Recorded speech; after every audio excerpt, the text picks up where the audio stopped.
Sanjay Sharma from Surat School, Mahendragarh.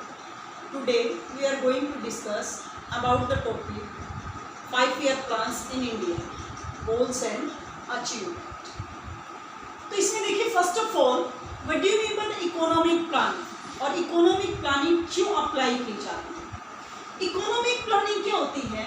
It refers to a system under which a central authority sets it set of targets and specifies set of programs and policies to achieve those targets within the specified period of time. और ये specified period of time 5 years का होता है, यानी 5 साल के अंदर एक टारगेट सेट किया जाता है जिसको अचीव करने के लिए प्लानिंग और पॉलिसीज अप्लाई की जाती हैं ताकि उस मोटिव को अचीव किया जा सके कि किसका डेवलपमेंट करना है. एग्रीकल्चर सेक्टर को डेवलप करना है, उसका कितना डेवलपमेंट करना है, इंडस्ट्रियल सेक्टर का डेवलपमेंट करना है. तो एक टारगेट सेट किया जाता है कि किस किस पर कितना एक्सपेंड किया जाएगा और कैसे कैसे डेवलपमेंट किया जाएगा. तो without planning we can not achieve our motive यानी एम्स, यानी हमारा जो एम होता है उसको हम बिना प्लानिंग के अचीव नहीं कर सकते, चाहे वो नॉर्मल लाइफ में हो या ऐसे जो पॉलिसीज बनाई जाती हैं उसके अकॉर्डिंग. तो ये देखो फर्स्ट ऑफ ऑल हमारे देश में जो 5-year प्लानिंग अप्लाई हुई थी वो 1950s में अप्लाई हुई थी under the chairmanship of the professor Mahalanobis. यानी जो महालनोबिस था उसके अंडर में, उसकी चेयरमैनशिप में, यानी ये 5-year प्लानिंग अप्लाई की गई थी 1950s में. लेकिन जो महालनोबिस था उसका मानना क्या था कि the economic development can be possible only with the help of the development of industrial sectors. और इसके द्वारा जो पॉलिसीज अप्लाई हुई थी वो सेकेंड 5-year प्लान से अप्लाई हुई थी, क्योंकि हमारी सेकेंड 5-year प्लान का जो मेन ऑब्जेक्टिव था वो as a industrial development. Then यानी फरवरी 2000 इसके बाद यानी ये जो है ये इकोनॉमिक जो प्लानिंग कमीशन था बाद में इसका नाम चेंज कर फरवरी 2015 में फैब 2015 में इसका जो नाम था वो चेंज कर क्या रख दिया गया, नीति आयोग कर दिया गया. नीति आयोग यानी अब सभी प्रकार की जो प्लानिंग या पॉलिसीज हैं वो नीति आयोग के द्वारा अप्लाई की जाती है, ना कि प्लानिंग कमीशन के द्वारा. इसको एबोलाइज कर दिया गया, इसको खत्म कर दिया गया था 2015. इसके बाद देखिए बेटा, यानी हमारे देश में जो इकोनॉमिक पॉलिसीज अप्लाई की जाती है वो प्लानिंग की जाती है.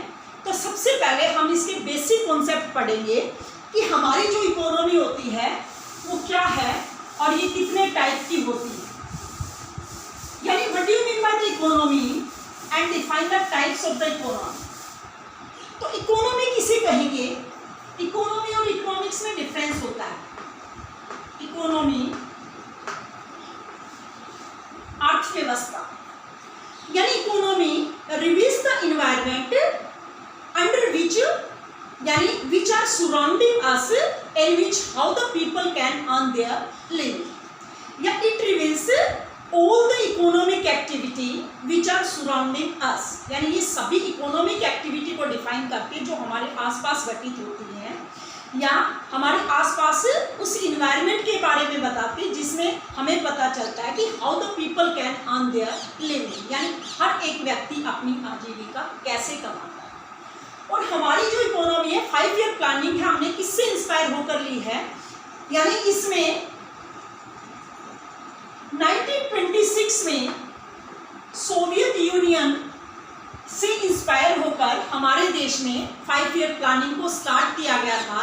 हालांकि उसमें सोशलिस्ट पैटर्न को अप्लाई किया गया था लेकिन हमारे देश में मिक्स इकोनॉमी को अप्लाई किया था. तो जो इकोनॉमी है वो 3 टाइप की होती है. यानी फर्स्ट है इसमें पहली है एज ए कैपिटलिज्म इकोनॉमी.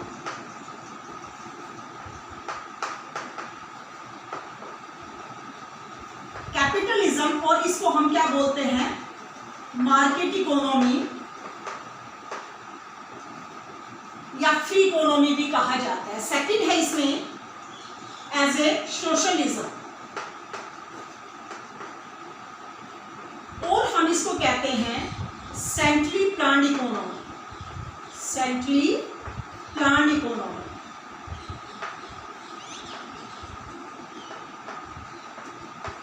और थर्ड है मिक्स्ड इकोनॉमी, जो इन दोनों का मिक्सचर होता है। तो ये देखिए बेटा, सबसे पहले हमारे पास कैपिटलिज्म इकोनॉमी या मार्केट इकोनॉमी आती है। तो what do you mean by the capitalism economy? यानी capitalism economy in which the ownership is authorized by the individual person. It means in which all the decision what to produce, how to produce, for whom to produce are taken by the free play of the market forces. Market forces का मतलब है demand and supply के द्वारा, यानी जिसमें कोई भी individual अपने डिसीजन स्वयं लेता है, प्रोड्यूसर हो या कंज्यूमर हो। It means the producer decided which types of goods and services he can produce in what quantity and which type of technology he can apply in the production process and how he can distribute their production, यानी वो अपने production को distribute कैसे करेगा, ये सारे जो decision है वो स्वयं लेते हैं। These are not determined by the government, यानी there is a no interference of government. यानी कैपिटलिज्म इकोनॉमी या मार्केट इकोनॉमी में ऐसे किसी भी प्रकार का गवर्नमेंट का इंटरफेरेंस नहीं होता है। जैसे हम एक एग्जांपल ले सकते हैं, जैसे यूएसए। तो यूएसए में कैपिटलिज्म इकोनॉमी पाई जाती है, जहां पर सभी अपने फ्री डिसीजन ले सकते हैं मार्केट फोर्सेस के द्वारा, यानी डिमांड एंड सप्लाई के द्वारा डिसीजन ले सकते हैं। And the consumer also free to choose what types of goods and services he can consume, और उसी के अकॉर्डिंग इसको कंज्यूमरिज्म अराइज होता है इसके कारण, यानी जो प्रोड्यूसर्स है वो प्रॉफिट मैक्सिमाइजेशन के लिए प्रोडक्शन करता है, नॉट द सोशल वेलफेयर।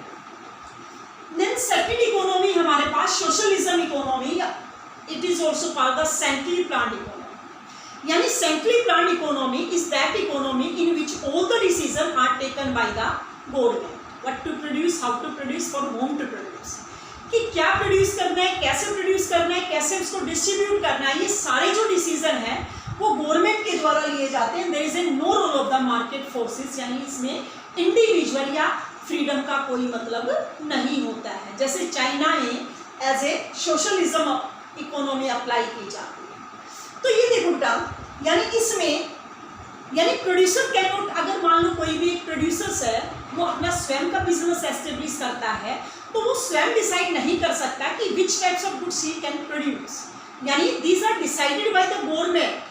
उसका एक्सपेंशन करना है, प्रोडक्शन कैपेसिटी को बढ़ाना है, तो ये सारे जो डिसीजन है ये गवर्नमेंट के द्वारा लिए जाते हैं, ना कि इंडिविजुअल ऑनर्स के द्वारा लिए जाए।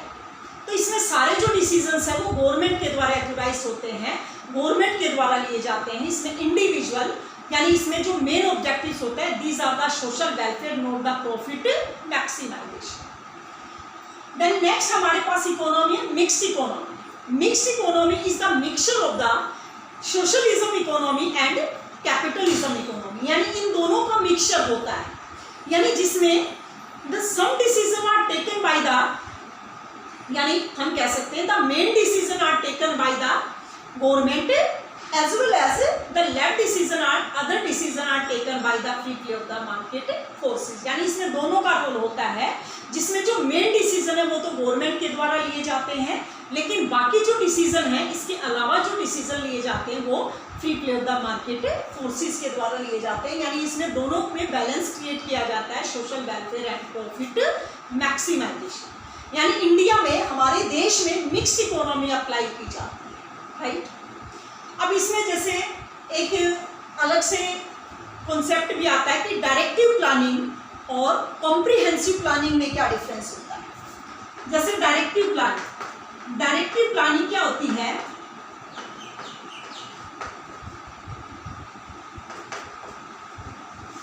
Directive planning in which the direct decision by the individual about their production, यानी जिसमें जो डायरेक्ट पार्टिसिपेशन होता है वो मार्केट फोर्सेस का होता है। कोई भी इंडिविजुअल अपने से रिलेटेड कोई भी डिसीजन स्वयं लेता है। इट मीन्स जो डायरेक्टिव प्लानिंग है वो किससे रिलेटेड होते हैं, कैपिटलिज्म इकोनॉमी से रिलेटेड होते हैं, यानी जिसमें मार्केट फोर्सेस के द्वारा डायरेक्ट किए जाते हैं सारी पॉलिसीज एंड प्लान।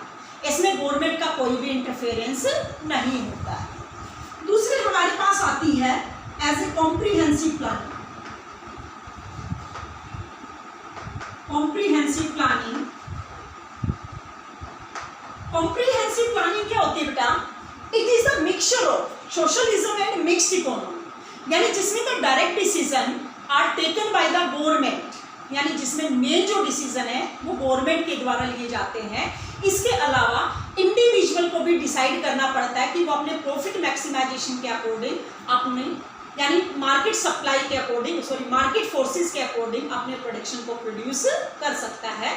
तो ध्यान रखना, जो डायरेक्टिव प्लानिंग होती है वो कैपिटलिज्म इकोनॉमी से रिलेटेड होती है, और जो कॉम्प्रिहेंसिव प्लानिंग होती है वो सेंट्रली प्लान्ड इकोनॉमी और मिक्स्ड इकोनॉमी, यानी मिक्स होती है, एक तरह से मिक्स होते हैं, ये दोनों का मिक्सचर होता है, यानी कैपिटलिज्म का भी मिक्सचर होता है और सोशलिज्म का भी मिक्सचर होता है। ये मिक्स्ड प्लानिंग होती है, कॉम्प्रिहेंसिव प्लानिंग, यानी हमारे देश में कॉम्प्रिहेंसिव प्लानिंग अप्लाई की जाती है। जो डायरेक्टिव प्लानिंग है, जैसे सोवियत यूनियन में जब स्टार्ट की गई थी 5 ईयर प्लानिंग, उस समय अप्लाई की गई, और इसके साथ साथ यानी जैसे चाइना वगैरह में भी ये डायरेक्टिव नहीं, सोशलिज्म इकोनॉमी अप्लाई होती है।